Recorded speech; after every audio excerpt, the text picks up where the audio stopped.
Kelola yang baik. Selama kau adalah Lewi yang bertanggung jawab, anakmu akan terus dipilih sama Tuhan.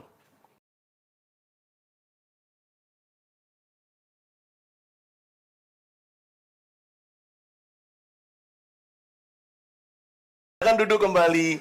Kalau Anda pertama kali hadir ya, ini adalah satu keluarga rohani, Anda bisa bertumbuh di sini. Ya, pastikan bahwa Anda datang dengan hati yang ingin dan rindu untuk bertumbuh. Saya senang sekali, saya dan istri saya bisa kali ini berkunjung.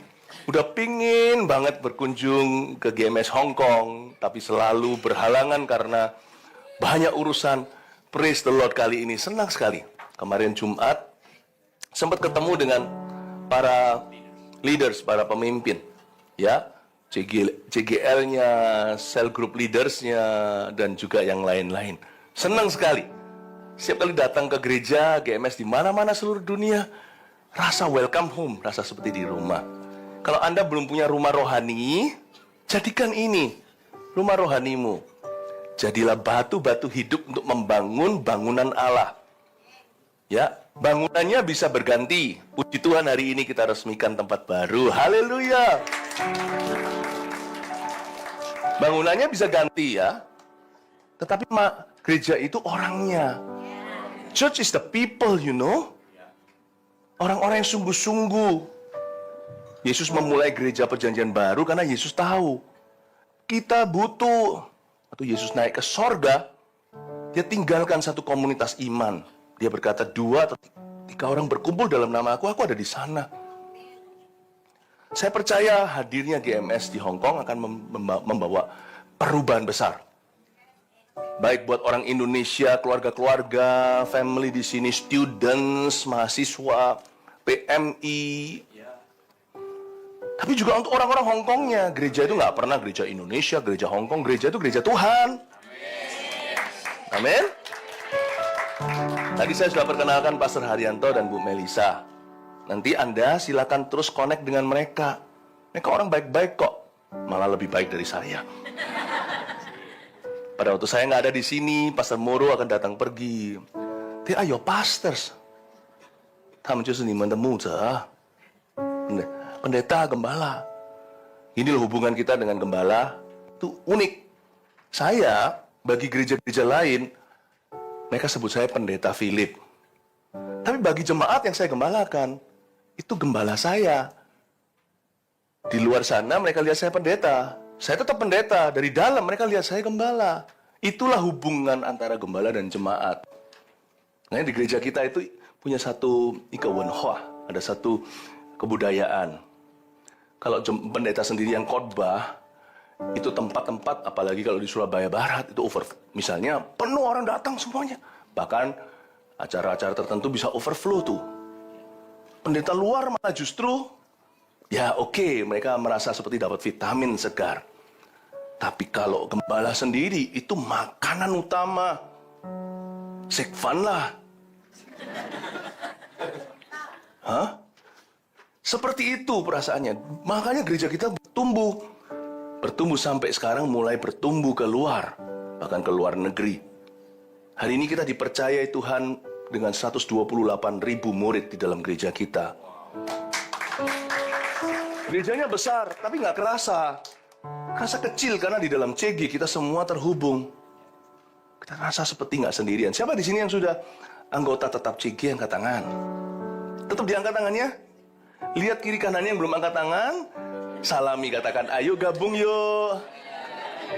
Oh.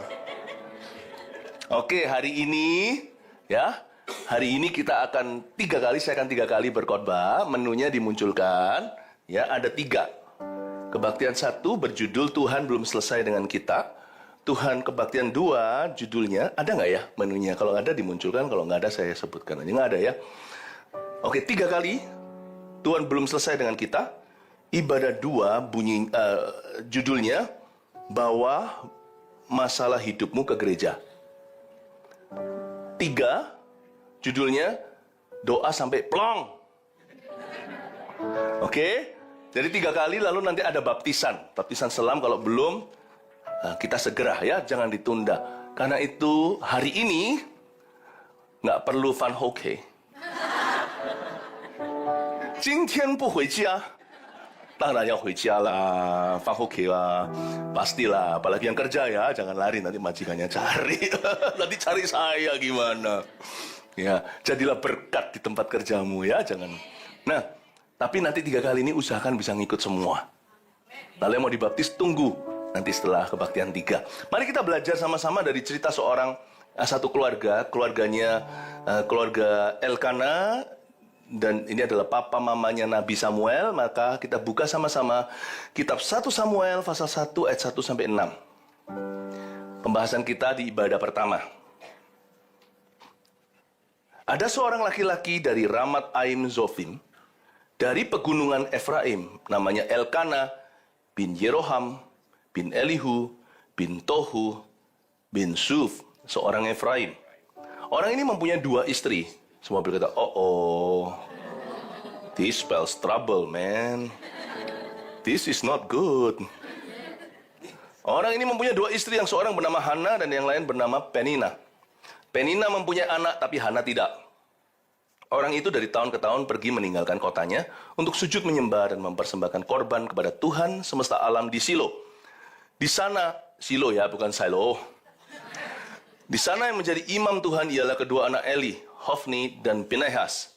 Pada hari Elkana mempersembahkan korban, diberikannya lah kepada Penina istrinya dan kepada semua anaknya yang laki-laki dan perempuan masing-masing sebagian. Meskipun ia mengasihi Hana, ia memberikan kepada Hana hanya 1 bagian sebab Tuhan telah menutup kandungannya. Oh no, semua bilang oh no. Oh, nggak bisa punya anak dia. Kasihan dia. Tetapi madunya selalu menyakiti hatinya. Ini bukan madu yang enak ini. Bilang, madu. Ini bukan, ini madu yang buruk. Tapi madunya selalu menyakiti hatinya. Supaya ia gusar. Karena Tuhan telah menutup kandungannya. Oh no, 2 kali. Ya, oh. Yang pertama sudah ono lagi. Ono ay. Sebab Tuhan telah menutup kandungannya, ayat 5, ayat 6. Karena Tuhan telah menutup kandungannya. Paging, latar belakang daripada cerita ini tidak bagus, not so good, oh no. Ya, Tuhan bisa pakai latar belakangmu yang buruk untuk menghasilkan sesuatu yang baik, asal kita jangan sengaja memburukkan diri di masa depan kita. Tuhan tuh jagonya mengolah sampah menjadi harta.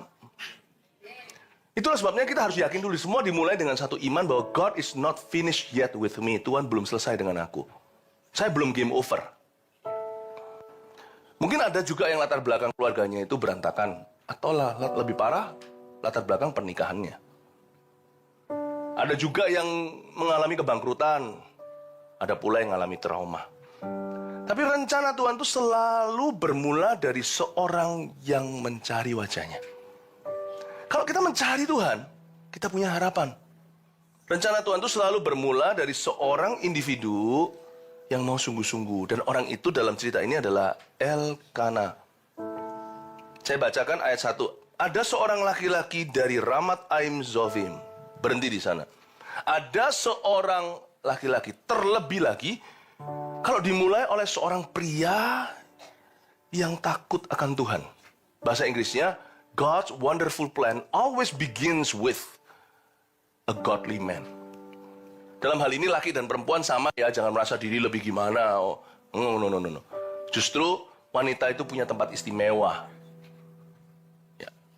Seorang laki-laki yang benar akan membuat perempuan yang ada di sisinya, istrinya tidak merasa nomor 2. Tapi keluarga itu seperti semuanya mencintai sang mama. Tapi nggak bisa dipungkiri. Leadership always begins with a man. Kepemimpinan selalu dimulai dari laki-laki. Yang masih single nih, yang masih jomblo nih, jangan ngenes. Mending single forever. Oh yes ya. Tak amini loh ya. Tapi dia ngerti apa yang saya maksudkan. Mendingan single forever daripada salah nikah. Itu sungguhan. Karena salah nikah itu adalah neraka di dunia. Saya nggak ngomong ini supaya semuanya jomblo melulu. Saya doakan supaya Anda semua memperoleh jodohnya. Tapi libatkan Tuhan di dalamnya, sebab hanya Tuhan yang bisa memberi kita pasangan hidup yang benar. sabar. Karena laki itu imam. Bahkan mulai dari pacaran. Kalau waktu pacaran aja dia sudah bawa wanita itu ke jalan yang salah. Nanti gimana jadi papanya anak-anakmu? Jangan cari pacar. Cari ayah buat anak-anakmu suatu hari. Cari suami. Itu perlu nunggu. Karena laki-laki biasanya dewasanya lebih lamban. Karena itu yang punya anak cowok, jangan dimanja itu anak laki itu. Pelonco dia. Tapi kasihi dengan sungguh. Supaya dia nggak merasa seperti anak tiri, tapi anak atau tapi putra sejati. Anak laki yang manja, sudah usia tertentu masih sukanya ngegame, mainan, nggak pernah serius dengan apa yang dia mulai, tidak pernah akhiri. Laki seperti itu, tubuhnya bisa 30, dia nggak lebih dewasa dari anak 13. Anak cowok perlu waktu lebih untuk dibentuk. Anak cewek lebih cepat.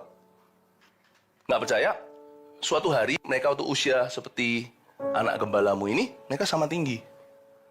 Tapi di usia tertentu 12, setelah anak perempuan mungkin sudah akil balik, tiba-tiba dewasa dulu. Jadi di kelas tertentu, anak cowok dan cewek itu begini. Cowoknya segini, ceweknya sudah segitu. Ya kan? Yang cowok masih berantem, yang cewek sudah ngomong hal-hal lain. Cewek itu lebih cepat tumbuh. Satu titik tapi, laki akan membalapnya. Kenapa Tuhan biarkan laki lamban? Karena laki itu pembentukannya harus lapis legit. Layer by layer. Cewek jangan merasa dirinya pemain cadangan. Kalau Anda punya anak perempuan, suruh dia sekolah kalau bisa. Suruh kasih dia ilmu pengetahuan, kasih dia skill-skill. Suruh dia belajar ini, belajar itu, belajar bahasa zaman ini. Ngerti komputer.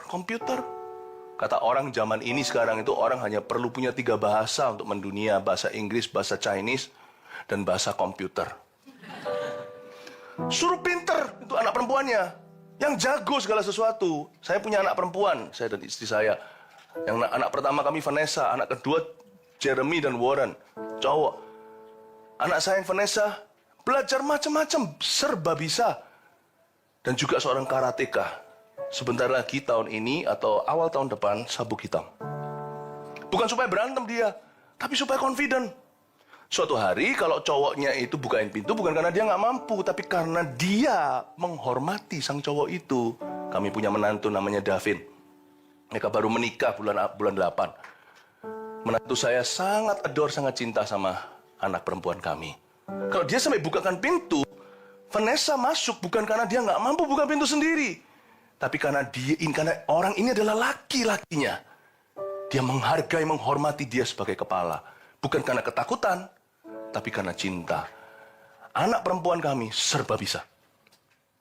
Serba bisa. Anak cowok kami pelan-pelan habis legit. Jeremy sekarang lagi ada di Taiwan. Udah lulus umur 20, lulus master.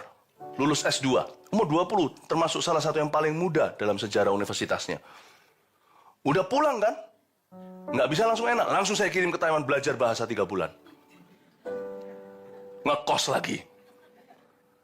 Satu-satu belajar, tidak pacaran. Sampai hari ini belum punya pacar. Siapa tahu di Gemes Hongkong nanti ada. Mungkin satu hari saya bisa altar call nih. Oh Jeremy jangan sampai tahu ini.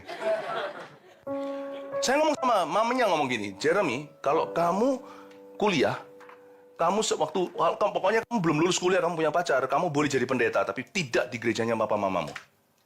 Silakan kamu daftar di mana, not in this church. Di gereja ini, jadi anaknya Pastor Philip Mantova, justru lebih berat daripada jemaat.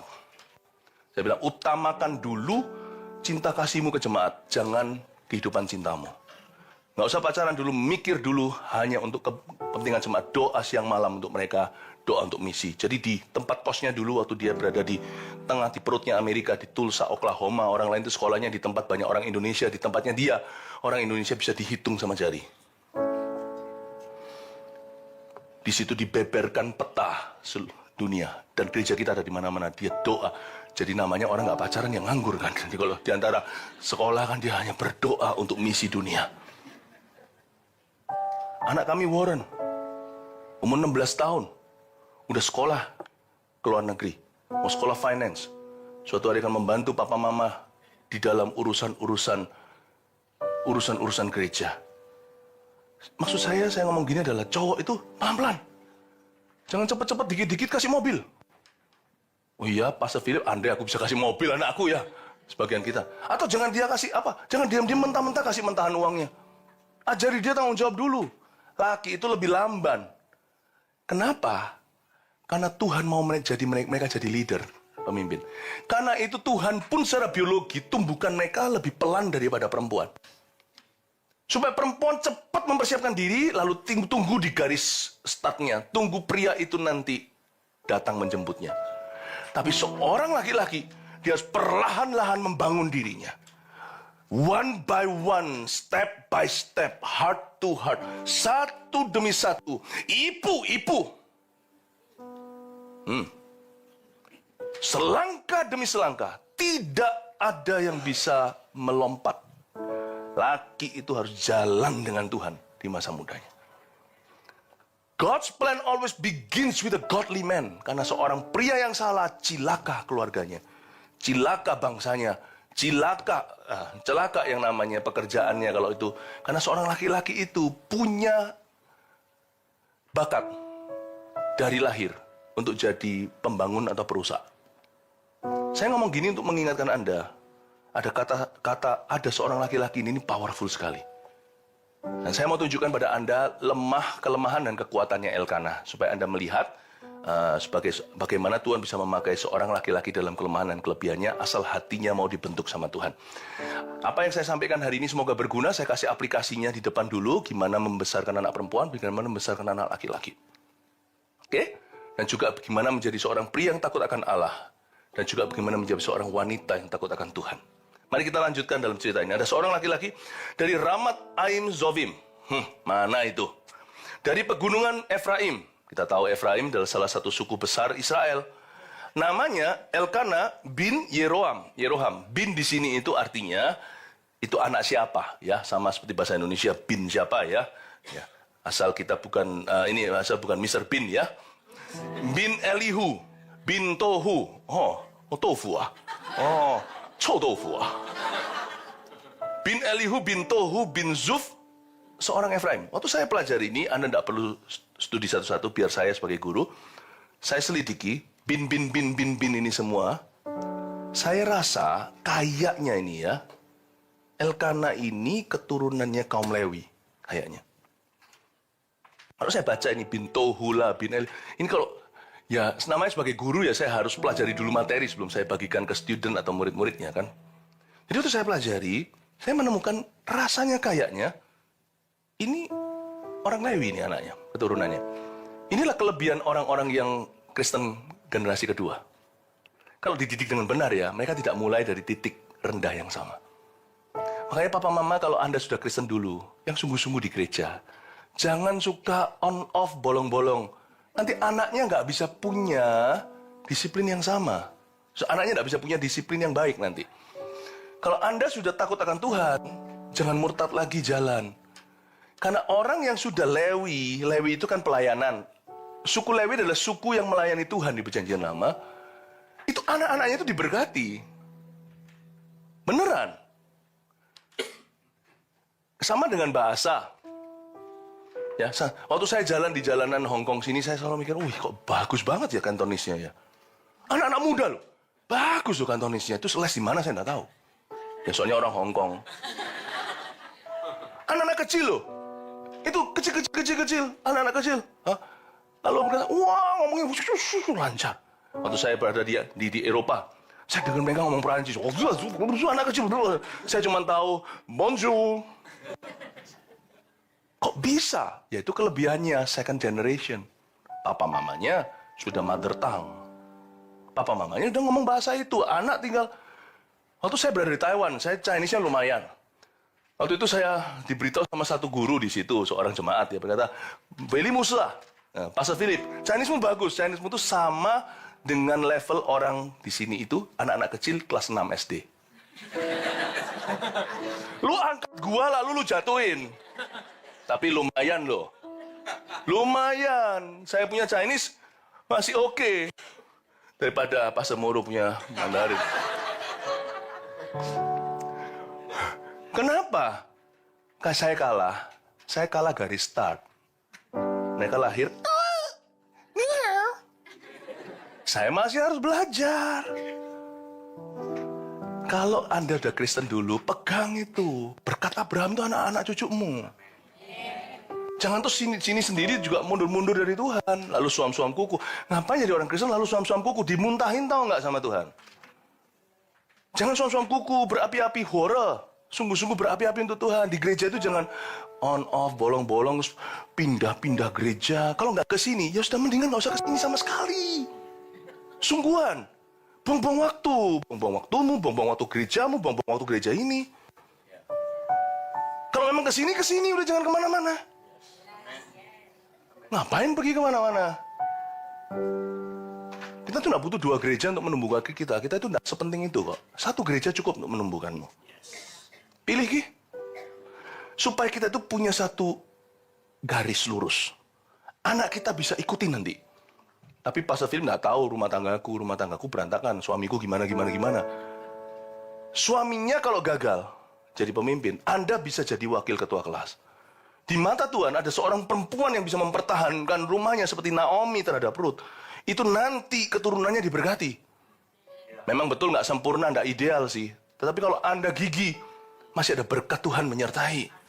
Jangan kau tinggalkan, hai suku Lewi. Kalau Anda sudah melayani Tuhan, layani sungguh-sungguh. Sebab orang yang melayani Tuhan tidak akan bawahnya itu ditelantarkan sama Tuhan. Lihat ini Elkana.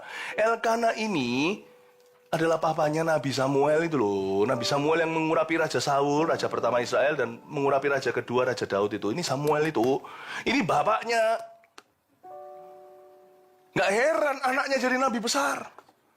Dipakai Tuhan secara luar biasa. Bapaknya takut akan Tuhan. Ya. Tahan. Kalau yang ideal ya suami istri sama-sama. Saya dan istri saya, Pak Semoro dan Bu Yen. Kami ingin menjadi teladan, Pastor Haryanto dan Bu Melisa. Lihat ini, kami semua couple, suami istri sama-sama melayani Kristus dan melayani keluarganya. Tapi kalau nggak bisa, salah satu pun jadi. One is better than nothing. One is better than no one. Satu orang lebih baik daripada nggak ada. Ada banyak cerita-cerita yang pernikahan yang timpang tapi tetap diberkati Tuhan karena ada perempuan yang mempertahankannya. Ada Esther, cerita Esther. Ada cerita tentang Ruth, Naomi. Ada banyak ceritanya. Saya ingin mendorong Anda untuk merenungkan ini bahwa Elkana itu adalah keturunan Lewi. Tidak heran dia dipakai dan diberkati dan dipilih. Siapa sini punya anak? Angkat tangan. Katakan, saya berdoa. Katakan seperti saya berdoa. Anak-anak saya diberkati. Dipilih oleh Kristus. Diurapi. Doa itu langsung dijawab Tuhan. Caranya gimana? Dengan Anda jadi sungguh-sungguh. Ketika Anda sungguh-sungguh melayani, Anda tidak lakukan untuk dirimu. Tapi Anda lakukan untuk keturunanmu. Saya sungguh-sungguh, saya tidak mau hidup saya ada skandal. Kan bagaimana dengan Vanessa? Bagaimana dengan Jeremy? Bagaimana dengan Warren? Warisan apa yang mereka akan terima dari saya? Uang itu nggak seberapa, Bu. Pak, uang itu bisa dicari dan uang itu bisa pergi. Percayalah kalau anak Anda punya takut akan Tuhan aja satu itu. Lalu dia gigih bekerja rajin sungguhan. Saya percaya nanti di zaman anakmu akan enak. Orang-orang rajin itu akan diberkati tangannya. Uang itu bisa datang, bisa pergi. Warisan utama yang kita bisa turunkan ke anak kita adalah takut akan Allah. Asal dia punya pendidikan, dia sekolah dengan baik. Nggak usah sekolah paling mahal, sekolah yang kau mampu. Tapi dia sungguh-sungguh, beasiswa pun bisa terjadi kalau dia sungguh-sungguh dalam sekolahnya. Asal dia punya takut akan Tuhan. Anak orang paling miskin pun di mana bisa berubah nanti menjadi orang berhasil berikutnya. Anak orang paling kaya di dunia, tapi kalau amburadul yang namanya moralnya, sekalipun dia masih punya kekayaan untuk dia nikmati, dia tidak akan bahagia. Hidupnya akan seperti sampah yang menyebar bau kemana-mana. Jangan iri sama orang yang lebih punya. Kelola 5 roti 2 ikan yang di tanganmu. Anakmu itu 2 roti itu. 5 roti 2 ikan tadi. Kelola yang baik. Selama kau adalah Lewi yang bertanggung jawab, anakmu akan terus dipilih sama Tuhan. Amin, Bapak Ibu. Jadi ini adalah orang Lewi. Tapi lihat lagi ya, dia disebut seorang Efraim. Dia kan Elkana bin Yeroham bin Elihu bin Tohu bin Suf, seorang Efraim. Saya protes. Karena dia bukan orang Efraim. Efraim itu suku. Dia orang Lewi kok. Jelas-jelas papa mama itu saya cek di semua silsilah. Itu jelimet, itu bosan banget. Benar kalau saya cek ini Tohu, saya lihat di Tohu keluarnya itu Chotofu. Ya, kalau saya cek juga di mana pakai internet gitu ya, saya Google gitu ya, Tohu itu apa? Saya harus pastikan ada penjelasan lagi, kalau nggak gitu yang keluar tofu tadi. Lalu saya cek lagi dengan Alkitab, dengan berapa Alkitab saya buka, saya cek. Lewi ini kok bisa disebut seorang Efraim itu bahasa Ibrani-nya pi ini. Dia orang Lewi kok bisa disebut seorang Efraim? Ayo. Bagi Tuhan enggak masalah. Lu orang Lewi kayak orang apa? Kalau dia tinggal di pegunungan Efraim, di mata Tuhan dia juga orang Efraim. Mau peduli amat sana orang Indonesia atau orang Malaysia, orang Singapura, orang mana, kalau Anda tinggal di Hong Kong, di mata Tuhan Anda tanggung jawab untuk Hong Kong. Ngerti ya? Nangkap ya? Seorang Efraim. Jadi hari ini misalnya Tuhan bicara kepada saya gini, beritahukan kepada hambaku, orang Hong Kong itu, siapa? Pastor Haryanto. Dia orang Indonesia, orang Makassar. Tidak. Karena sekarang Tuhan tempatkan by divine appointment secara ilahi di kota ini, di tempat ini, di pulau ini, ya, di dermaga ini, Siangkang mah, ya, dermaga yang harum dan wangi ini, di negara ini, maka dia adalah orang Hong Kong, bukan by pasport mungkin, bukan by apa. Kalau Anda kerja di sini, Anda orang Hong Kong di mata Allah, berarti Anda tanggung jawab untuk Hong Kong. Sekarang saya ngerti, berarti ini bukan gereja Indonesia, ini gereja Hong Kong. Ini kok hai, Hong Kong ya nah? 係唔係啊？係啦。我識講廣東話少少啦。你識唔識啊？我識聽少少，唔識講啦。真嘅啊，唔識講。講少少啦。啊。我唔係香港人。Because I don't live here， saya tidak hidup di sini。呢個係香港人。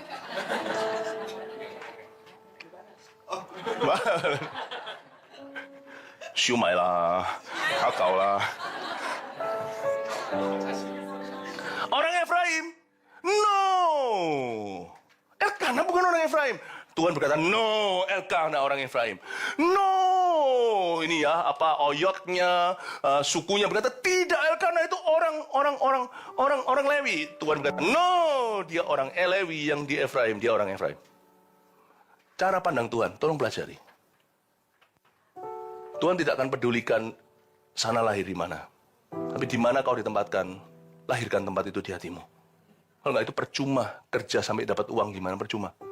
Percuma jadi orang Hong Kong asli lahir di sini, tapi kalau Hong Kong tidak pernah lahir di hatimu, percuma. Percuma Anda hanya menghabiskan tanah dan airmu, Anda hanya benalu di negeri ini. You don't give anything, tidak memberikan apa-apa di tempat ini untuk Tuhan. Makanya gereja kita di sini ingin mencetuskan dengan adanya GMS di sini hari ini, we love Hong Kong. Dan saya pun mengucap syukur untuk tempat ini ada.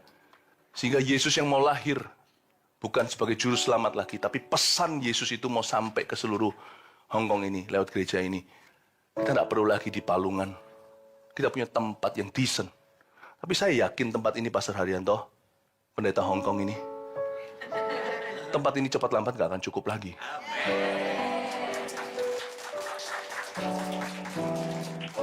Tapi saya doakan supaya nanti bisa seperti di Sydney. Kalau pernah ke gereja kita di Australia sudah menjadi 1,000 sekian ratus orang. Di satu tempat, just one place, 1,000-an lebih.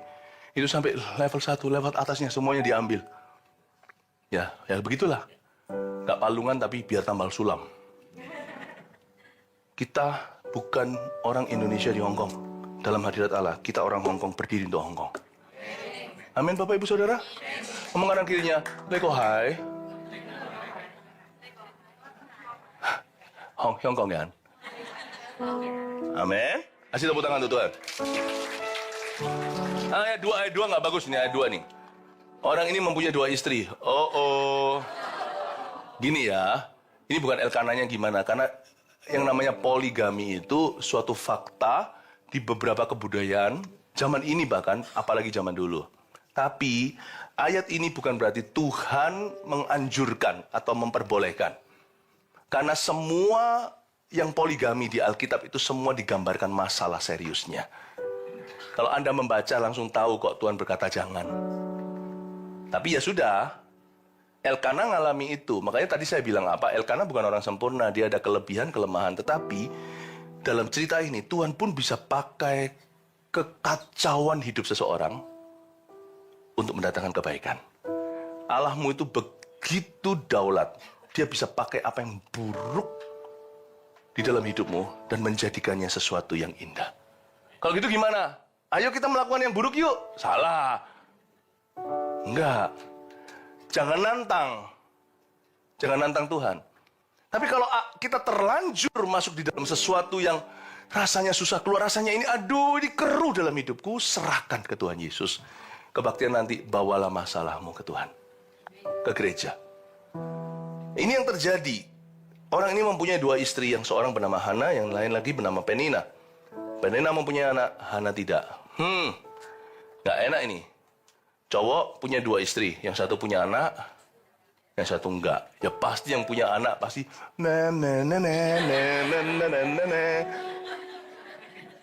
pastilah, karena mereka kan berebut kan. Kalau suami bercabang kan pasti berebut yang mana yang lebih dikasih kan. Pasti akan ada rivalry, pasti ada kompetisi. Oke, kita lihat ayat 3. Orang itu dari tahun ke tahun pergi meninggalkan kotanya untuk sujud menyembah dan mempersembahkan korban Tuhan semesta alam di Silo. Kalau saya mau jelekkan Elkana terus, ya nggak fair juga. Dia tetap ada sisi baiknya. Ya, sebenarnya overall dia ini orang baik, tapi ada kelemahan di area ini. Dia ikuti culture atau kebudayaan zaman itu. Tapi dia masih mending loh. Istrinya cuma 2. Yang lain-lainnya Anda baca itu istrinya 1 gudang. Not good. Terjadi bunuh-bunuhan akhirnya. Nggak peduli kalau dia diurapi, kalau dia melanggar hukum ini, dia pun akan menderita. Daud contohnya, itu anak dengan anak bisa bunuh sekalipun dia orang yang raja yang diurapi. Peduli amat kalau sana pendeta, siapa-siapa. Kayak kalau Anda melanggar hukum gravitasi, turun sampai ke bawah, lompat dari tingkat tinggi, telur ceplok di bawah.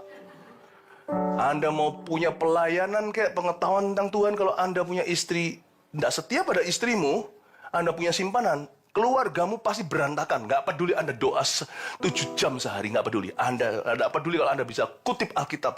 Di luar kepala, ingat semuanya, Anda pasti akan melihat hancur-hancuran untuk family. Ya? Jangan ada orang ketiga. Jangan cerai. Kalau sudah pernah cerai, karena menikah, jangan cerai lagi. Jangan jadikan cerai itu hobi. Ya ampun deh. Berdirinya gereja ini akan menghentikan cerai. Dan orang yang sudah cerai, sudah menikah, kau jangan cerai lagi. Dimuridkan di sini, berhenti. Dipulihkan. Oke? Hong Kong ini banyak pol yang cerai. Ya. Kalau Anda sudah pernah cerai, jangan merasa tertuduh sekarang. Ya. Kok enak enggak? Tertuduhlah sedikit lah. Kalau Anda sudah pernah cerai, saya ngomong gitu tadi itu ya, dengan tujuan supaya Anda mau sendiri, jangan lagi. Malah jangan tertuduh. Udah, santai aja. Lagi. Awas ya. Kok enak? Yo mau kau coba.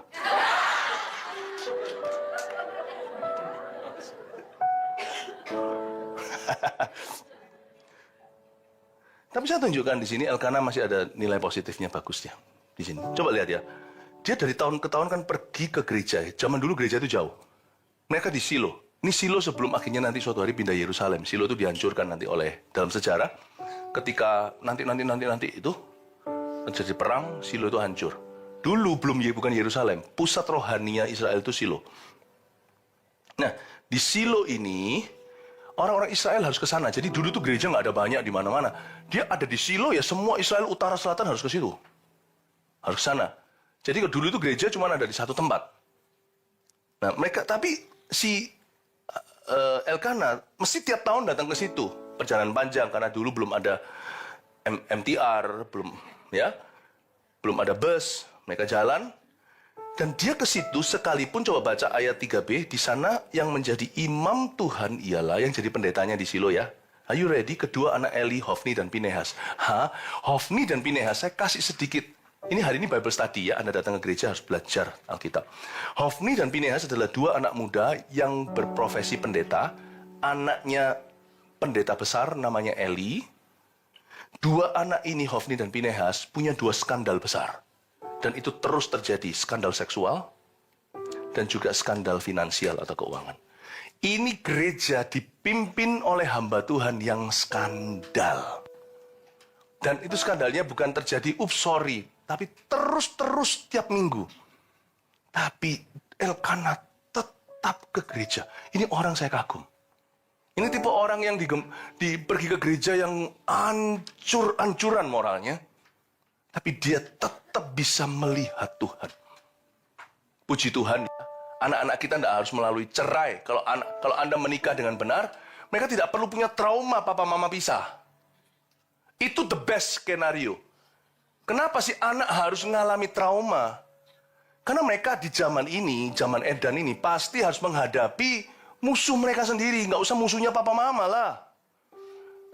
Mereka nggak usah menghadapi nagamu. Mereka sudah punya ular beludak di luar sana untuk mereka hadapi. Anak-anak muda sekarang itu nggak gampang, not easy loh, untuk mereka bisa hidup sungguh-sungguh itu. Zaman dulu orang masih malu-malu, sekarang orang lebih bebas LGBT. Zaman dulu itu rasa kayak berbuat itu salah, diam-diam sekarang itu lebih bangga. Aku lesbian. Bangga. Anak-anak kita itu hidup di zaman edan. Zaman kita dulu edannya sembunyi-sembunyian. Sekarang edannya terang-terangan. Anak kita punya naga sendiri yang harus mereka kalahkan. Kenapa harus naga kita harus mereka hadapi? Kalau bisa anak tidak harus menghadapi perpisahan orang tua atau perpisahan orang tua lagi. Ya, tapi misalnya ada anak yang harus mengalami perceraian papa mamanya, tapi mereka bisa tetap akhirnya berkata, aku anti perceraian, aku tetap mau sungguh-sungguh sama Tuhan, aku percaya pernikahan adalah sekali sampai maut atau kematian memisahkan. Itu orang hebat itu. Di bawah mama papa yang skandal, dia bisa tetap jadi orang Kristen sungguh-sungguh. Itu orang hebat itu. Nah ini Elkana. Di gereja yang kayak gitu dia berkata, aku tetap akan menyembah Tuhan. Kalau orang-orang lain pasti sudah berkata, aku malu jadi orang Kristen, gak usah jadi sekalian. Ini adalah kelebihan Elkana. Puji syukur pada Tuhan. Saya doa supaya gereja kita tidak pernah mengalami yang begini. Buat apa sih jemaat harus trauma? Karena jemaat sudah punya musuh sendiri di dunia yang harus mereka hadapi. Kenapa kok harus di gereja mereka mengalami trauma, sesuatu yang traumatis? Nggak usah. Saya berdoa, bersyukur pada Tuhan. Gereja kita tidak harus alami itu. Supaya jemaat sehat, bertumbuh, dan lakukan peperangan Tuhan di dalam hidupmu. Amin. Peperangan Tuhan tidak akan dilakukan karena Pastor Haryanto dan Pastor Melisa. Enggak, mereka adalah aset dalam hidupmu. Mereka adalah nilai plus, bukan nilai negatif dalam hidup Anda. Pastor Moro, Bu Yen, saya dan istri saya. Kami ingin menjadi turbomu, bukan jangkarmu. Mau maju dikasih jangkar, ketarik. Tapi turbo justru membuatmu melaju. Tapi apapun juga pelajari sesuatu. Elkana tidak berada di bawah kepemimpinan yang baik. Tapi dia bisa survive. Tidak ada alasan. Gereja bisa membantumu bertumbuh. Pertumbuhan hatimu adalah keputusanmu. Nggak ada alasan. Orang di dalam situasi keruh pun bisa cari Tuhan kok. Nah, bayangin kalau Anda berada di gereja yang baik, yang sehat, Anda tidak bisa maju. Itu ketir laluan, kata orang timur. Di gereja yang lumpur aja orang masih ada 1-2 yang survive dan berkata, aku tetap menyembah Tuhan. Di gereja yang sehat, terjadi kebangunan rohani, yang memberitakan Injil, yang memberikan Anda maju-maju. Keterlaluan. Malu sama Elkana. Malu sama Elkana. Amin. Kalau Anda berjalan di bayang-bayang Petrus selalu di gerejamu ada hamba Tuhan ini semua no skandal dan sungguh-sungguh dengan Tuhan memuridkan Anda punya visi yang jelas. Anda tidak bisa berbuah lebat. Tidak sanggup memenangkan jiwa. Malu sama Elkanah, itu keterlaluan. Nangkep ya? Poin ini? Ya, saya sudah mau selesai. Ayat 4. Pada hari Elkanah mempersembahkan korban. Diberikannya kepada Penina istrinya dan kepada semua anaknya yang laki-laki dan perempuan masing-masing sebagian. Meskipun ia mengasihi Hana, ia memberikan pada Hana hanya satu bagian. Sebab Tuhan telah menutup kandungannya. Katakan, oh no. Pastor Philip, Alkitab itu begitu jujur ya. Sebab Tuhan telah menutup kandungannya. Kenapa Tuhan lakukan itu ya? Tunggu dulu, sabar. Sampai ayat berikutnya saya jelaskan. Tetapi madunya selalu menyakiti hatinya supaya ia gusar. Dari ayat yang ke-6 saya tahu bahwa Hana, mamanya Samuel ini, istrinya Elkanah adalah istri pertama. Penina yang punya anak itu justru simpenannya. Atau istri kedua. Buktinya, di ayat 6 dikatakan bahwa Hana, madunya Hana itu yang selalu menyakiti hatinya. Nggak enak di madu. Ada satu jenis madu yang jangan kau makan, dan jangan kau produksi. Di madu itu nggak enak. Kalau suami masih punya perempuan lain, itu sakit bukan main. Demikian pula Tuhan jangan kau madu ya. Tuhan plus Tuhan tapi saya juga pegang jimat. Tuhan plus Tuhan tapi saya juga nanti ada waktu-waktu tertentu, di tanggal-tanggal tertentu, saya ke kuburan, saya tetap akan pai. Jangan kau madu gitu Tuhan. Tuhan yang sah, Tuhan satu-satunya. Kalau memang Tuhan sah di hidupmu, tiada yang lainnya. Amin. Ada satu madu, kalau Anda memang suka madu, beli aja. Beli supermarket itu madu yang beneran. Ini madu-madu gini nih, jangan pernah kau pegang. Tuhan jangan kau madu. Amin. Sebab orang yang setia pada Tuhan pasti akan setia pada istrinya dan suaminya. Dan orang yang nggak setia pada suami istrinya, peduli amat kalau dia tunjukkan seolah-olah dia setia dalam pelayanan, bohong. Sebab orang kalau nggak bisa setia pada yang kelihatan, dia nggak setia pada yang nggak kelihatan. Tapi madunya selalu menyakiti hatinya, jangan madu yang ginian. Ini bukan madu dari lebah ini madu dari dosa. Supaya ia gusar, karena Tuhan telah menutup kandungannya. Tuhan menutup kandungannya. Wahai Tuhan, makanya itu, kalau baca Alkitab, baca selesai. Jangan sampai hanya 6 ayat lalu berhenti. Nanti kepahitan sama Tuhan, kepahitan sama kehidupan. Tuhan menutup kandungannya. Please, jangan hakimi Tuhan sebelum selesai membaca seluruh babnya. Jangan cepat-cepat kita ambil konklusi yang salah tentang Tuhan dalam hidupmu sebelum waktu membuktikan rancangan apa yang Tuhan ada atas hidupmu. Ya. Don't judge God until He completes His plan. Jangan hakimi Tuhan sebelum Dia selesaikan rencananya dalam hidupmu. Tuhanku menutup kandungannya. Tunggu dulu supaya Tuhan menunjukkan kemuliaannya. Bahwa dari orang yang tidak beranak akan punya lebih banyak anak daripada orang yang terlebih dahulu beranak. Nanti Hana melebihi Penina. Please, jangan hakimi dirimu atas skor. Jangan pernah kita itu menghakimi kita melihat skor hari ini saja.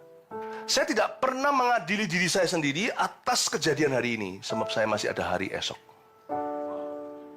I never judge myself by the score that I could show in my life today. With God, dengan Tuhan, saya selalu punya masa depan. Saya punya pengharapan, dan Tuhan itu tidak PHP, pemberi harapan palsu. Saya tidak pernah menghakimi Tuhan berdasarkan kejadian sekarang. Kalau saya nggak ngerti, saya nyanyi. Ini tadi sudah menunjukkan apa yang akan segera terjadi. Bahwa sebentar lagi akan ada orang maju ke depan minta didoakan. Altar ini ya. Segera maju aja sini. Kalau Anda merasa hari ini butuh didoakan. Supaya hatimu tidak putus asa. Ayo ikuti aja seperti ibu ini tadi. Tapi maju ke sini bukan untuk ngomong-ngomong. Maju untuk didoakan. Silakan semua bangkit berdiri.